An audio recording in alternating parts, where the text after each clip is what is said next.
Selamat jumpa sahabat-sahabatku yang terkasih. Dominus vobiscum et cum spiritu tuo. Marilah kita renungkan sabda Tuhan pada hari ini. Dalam nama Bapa dan Putra dan Roh Kudus. Amin. Ya Bapa Surgawi, kami umat-Mu selalu ingin mendekatkan diri dengan-Mu, agar perintah-perintah-Mu menjadi penunjuk arah kehidupan kami, agar kami tidak binasa, melainkan hidup tanpa celah noda dosa. Semoga masa Prapaskah ini penuh rahmat bagi semua umat-Mu dalam hidup. Demi Kristus Tuhan kami. Amin. Bacaan Injil dari Injil Matius bab 1 ayat 16, ayat 18 sampai dan dengan 21 dan ayat 24a. Menurut silsilah Yesus Kristus, Yakub memperanakan Yusuf, suami Maria, yang melahirkan Yesus yang disebut Kristus. Sebelum Kristus lahir, Maria bundanya bertunangan dengan Yusuf. Ternyata ia mengandung dari Roh Kudus. Sebelum mereka hidup sebagai suami istri, karena Yusuf suaminya seorang yang tulus hati dan tidak mau mencemarkan nama istrinya di muka umum, ia bermaksud menceraikannya dengan diam-diam.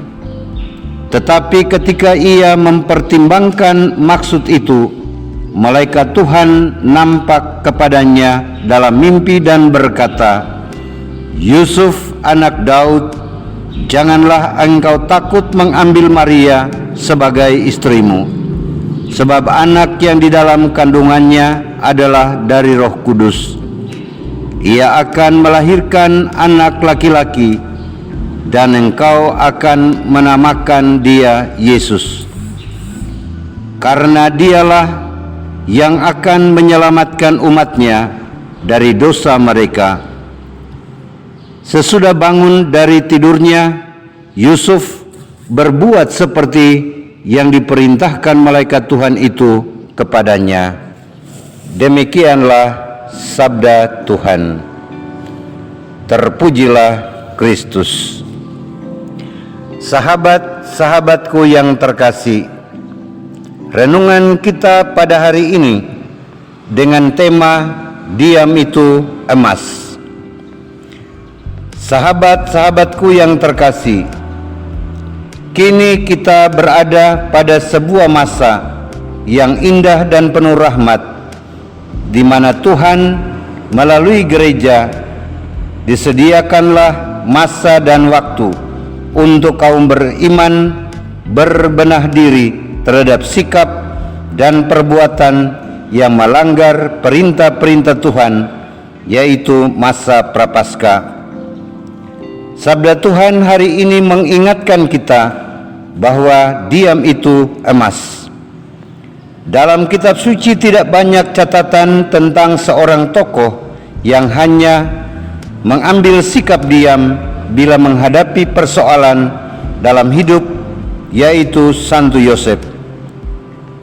Tokoh Yosef yang selalu diam, apalagi berada pada adat istiadat Yahudi yang keras, teristimewa menyangkut perkawinan, hubungan seorang laki-laki dan seorang perempuan.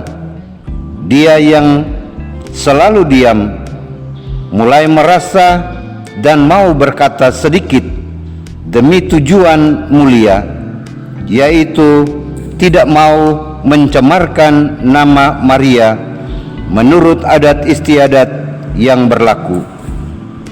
Namun lebih mulia lagi jika dia yang diam itu tetap mendampingi Maria untuk memenuhi adat istiadat Yahudi. Meski melahirkan Yesus bukan perbuatannya, melainkan oleh Roh Kudus. Dia yang diam itu sungguh melahirkan arti dan makna yang banyak dan dalam bagi banyak orang. dalam masa penuh tobat ini, semua kaum beriman hendaknya diam sambil berbenah diri dan kiranya bertobat dari cacat celah sebagai peluang mencapai puncak keselamatan di puncak salib pada pesta Paskah. Sikap diam bukan hanya mulut, tapi dari dalam hati akan melahirkan ketenangan yang sejati. Orang beriman yang berani diam dan tenang akan mampu mengetahui rahasia kehendak Allah dan menjadi contoh dan berkat bagi banyak orang. Semoga berkat Allah yang Maha Kuasa datang kepada kita sekalian.